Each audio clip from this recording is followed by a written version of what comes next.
விவாகரத்து பண்றேன்னு சொல்லி தானம்மா உங்க கூட பழகுனாரு. பழகுனீங்க, ரைட்டு, விட்டுருங்க.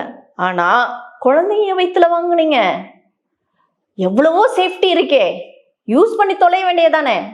ஏன் குழந்தைய வயித்துல வாங்கி அதுக்கு அப்பா அவர் தான், என் கணவர் அவர் தானே? எப்படி?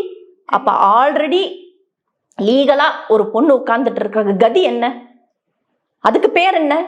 நீ பொண்டாட்டினா அவரு வப்பாட்டி, அவங்க வப்பாட்டியா?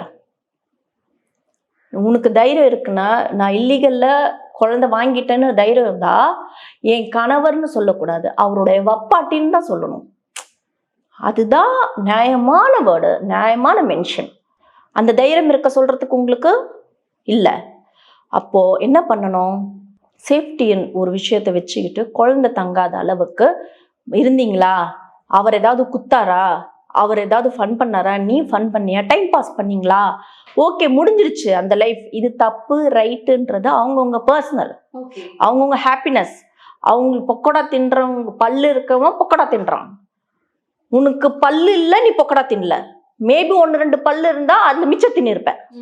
இதுதான் நான் சொல்ல வரேன். அவங்க கல்லே மென்ற அளவுக்கு அவங்களுக்கு காசு பணம் இருக்குன்னா உங்களுக்கு எங்க வலிக்குது? நீங்க ஏன் நடுவுல வரீங்க? நீங்க யார்? உங்களுக்கு யார் ரைட்ஸ் கொடுத்தா? அவங்க தப்பானவங்களா ரைட்டானவங்களா? இவங்க தப்பானவங்க ரைட்டானவங்களான்னு உங்களுக்கு நீங்க கேள்வி கேட்கறதும் விமர்சனம் பண்றதுக்கோ கமெண்ட்ல எழுதுறதுக்கோ உங்களுக்கு என்ன தகுதி இருக்குன்னு நான் கேட்கறேன்.